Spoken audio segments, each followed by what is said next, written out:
ఒకసారి పార్వతీదేవి నాకు కుమారుడు కలగట్లేదు, కుమారుడు కావాలని పుత్రక వ్రతం చేసింది. ఆ పుత్రక వ్రతం అయిన తర్వాత దేవతలందరినీ పిలిచి భోజనాలు పెట్టింది. అందరూ భోజనాలు చేసి వెళ్ళిపోయాక ఆఖరుగా శనీశ్వరుడు వచ్చాడు. అమ్మ, నేను శనీశ్వరుడిని, నీ కొడుకుని అభినందించి బహుమతి ఇద్దామని వచ్చాను అంటాడు. వచ్చిన వాడివి నా కొడుకు వంక చూడకుండా తల వంచుకున్నామే అని అడిగితే, నేను తల వంచుకునే ఉండాలమ్మా, తల ఎత్తి చూస్తే పిల్లాడి తల పేలిపోయి చనిపోతాడు అంటాడు. అలా ఎందుకని అంటాడంటే, అలా నా భార్య నేను అస్తమాటికి తీర్థయాత్రలు చేస్తున్నాను అని, తనతో ఉండటం లేదని నన్ను శపించింది.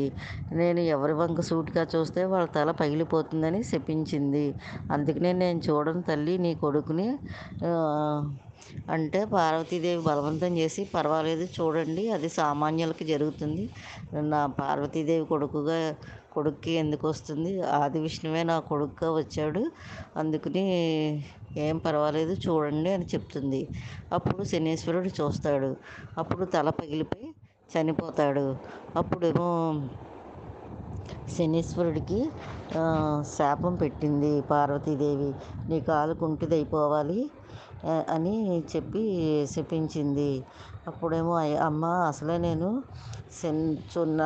చూస్తేనే తల పగిలిపోతుందని నా భార్య శాపం పెట్టింది, నువ్వు కుంటివాడి అయిపోవని నువ్వు శాపం పెట్టావు, అలాగే ఎలా తల్లి అంటే, నా కొడుకు మళ్ళీ మామూలుగా అయ్యే వరకు నువ్వు అలాగే ఉంటావు అని అంటే, అప్పుడు శివుడు ఉత్తరం వైపు ఉన్న శిరస్సును తీసుకొచ్చి ఆ అబ్బాయికి అతికించగా ఆ అబ్బాయి పుట్టాడు, విఘ్నేశ్వరుడు.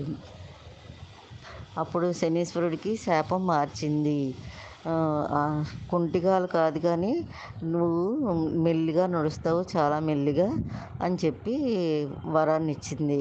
ఒక ఇంట్లోకి శనీశ్వరుడు వస్తే బయటికి వెళ్ళడానికి 7.5 ఏళ్ళు పడుతుందట. అది శనీశ్వరుడికి మందగమనం, మందుడు అని పేరు వచ్చింది. అంటే నెమ్మదిగా నడవటం అన్నమాట. ఈ కథ విన్నవాళ్ళకి, భక్తి శ్రద్ధలతో విన్నవాళ్ళకి శనీశ్వరుడు పట్టుకోనని వరం ఇచ్చాడట.